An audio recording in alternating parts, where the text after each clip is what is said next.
With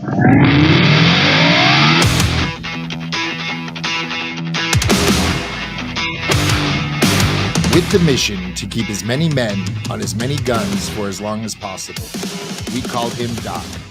Welcome to Combat Vet Vision. And now your host, Aaron Chief Siebert. Hey, this is Aaron Siebert. Lucky to be alive after being hit with a mortar round in April of 2006. I'm a retired Navy chief. Spent a lot of time, three different deployments in Iraq. Lucky to have came back, gone through a lot of different phases, and this is where I talk about my opinion, my issues, things like that. I have a guest that hopefully will get on. He's having a little bit of difficulty. Jay Kopelman, Lieutenant Colonel, retired. Look forward to hearing from him. He's got a great story, great history, and a lot of stuff that he's involved in.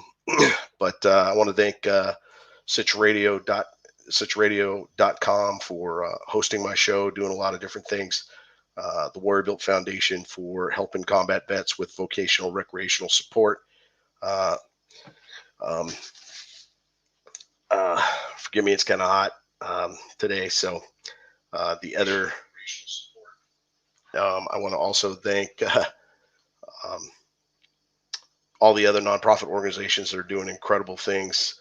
PTSD Foundation of America that does peer-to-peer mentorship and allows us to come together and do some really incredible things. So with that being said, there's another podcast out there that's doing some awesome stuff, following in some footsteps, and also on sitchradio.com, and that's the Field Op on Thursdays.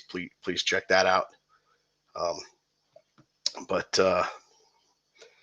Yeah, the show is dedicated to helping combat veterans. It's also there to educate the public and give some insight as to our mindset, what we're dealing with, things that we're thinking about, especially coming off the this holiday weekend, with it being Thanksgiving, a lot of family interactions, a lot of things that kind of kick off some triggers and different things that affect our lives in different ways.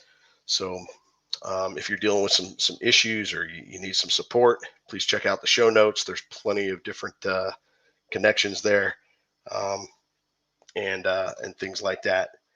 But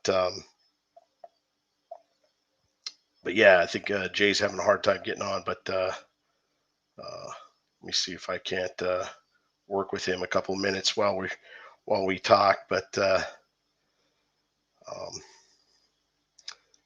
let's see what I can't send him another link here to this. But yeah, he's working on it. So we'll see if he can't get in.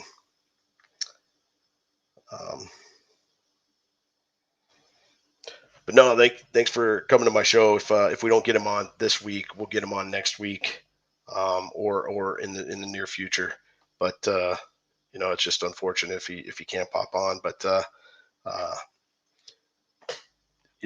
we could talk about a lot of different things. One of the things that I'd like to talk about that I haven't talked about in a while is there's a lot of organizations that really try to do some amazing things, and I look at these organizations and I see them putting out the word. I see them having events. I see them I see them doing different things, and they're always making a huge difference.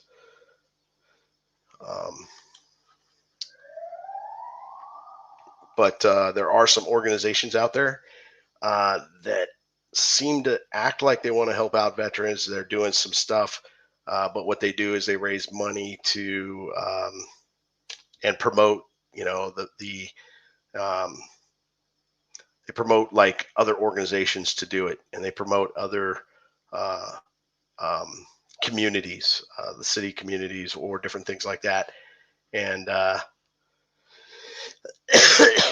sometimes it just doesn't validate really being an effective organization. But because they raise money to promote helping veterans, they consider themselves a veteran organization. And I've seen a couple of these things pop off. I've seen them, advertised, and they seem to be a big fundraising gizmo. But if you read the wording real close, it doesn't say anything about programs related to or any direct relationship to the veteran community.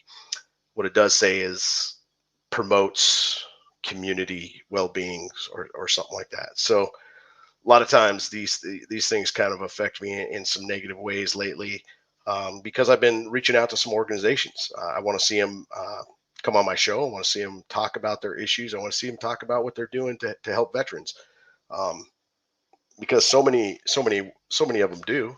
Um, but I'd love for the ones that just talk about how they're raising money, and how that effectively is working for the community. Uh, would be um, would be interesting to see how that works out. But I think I get a little bit sour taste in my mouth because I remember when PTSD was this thing that nobody really talked about. Very few programs existed, but now it seems like everybody has a program for PTSD. They have a treatment, they have this, they have that. Everybody's PTSD is related differently, and how you approach it, how you work with it, and how it affects you, and how you deal with it is that different as well. Um, but the thing about it is, like, if you're going to say that, because you have a person that's going to just talk to you, that they're going to effectively help you with PTSD, or they have a a toy car program that's going to help you with PTSD. You could say that, you can make that claim, um, real easy, and I think a lot of people are making those kind of claims instead of, like, effective systems that I've really been involved in, and I've seen where organizations really work hard at striving to reach the community that they want to reach, and really take hold and put that together. And there's some studies going on that's going to be in the future. I'm going to talk about some of those that um, will probably address some of those issues as well. But I think that there are so many programs out there and so many people claiming that they have something for PTSD, and maybe they do. I'm not going to deny it, but I can only invest myself in so many programs, and some programs I've attempted to contact, and they didn't pan out. So um, it's just one of those things that is always on my mind. The other part is, like, everybody claims they have PTSD, but are they really getting the help that they need? That's the biggest. That's even bigger, because so many people are out there dealing with things in life, and sometimes you just need a person to talk to. You need to just tell your story. You need a place to drop off some pressures for the week, um, or you need a program that's really going to be effective for you for a long term, to give you some tools to move forward and out of some of the ruts that you might have put yourself in that really affect your life in such a negative way. Um, but yeah, I just wanted to touch on that a little bit. Just some of those pieces that are affecting people. And right now, we're getting on to the um, holiday season, and here we are, right after Thanksgiving. I hope everybody had a pretty decent Thanksgiving, without too many hiccups. I know that there's always the situations that arise, and those occasions, and those people that are really dealing with some stuff that they really need to deal with, and hopefully they're going to deal with it in a really good way, um, in the future. So uh, yeah, I came down with a cold over the holidays, so that's one of the things that's kind of affected me too. Um, I'm working on getting rid of that, but I just we'll get Jay back in here on another time. But I just want to thank him for even wanting to get on my show, and taking the time on this day to try to get in here. But we'll work on knocking him in here. But I'm thankful for a lot of things, and I'm thankful for um, the ability to have a show, to have guests, to tell my story, to tell their story, to have our sponsors, supporters, volunteers reach out and do some incredible stuff too. Um, it's just one cool thing after another. Um, but um, if you need some help, get it, reach out, look at the show notes, reach out to me. I'll direct you in some directions, or I'll give you, I'll get you into my groups, get you involved with Warrior Built, get you involved with PTSD Foundation of America or any other organization that might be dealing with some really good stuff that will push you into a better place for yourself and your family. But hey, until next week, we'll try to get Jay on next week. Just want to touch bases on some of those things. We'll talk to you soon. Strength and honor. Out.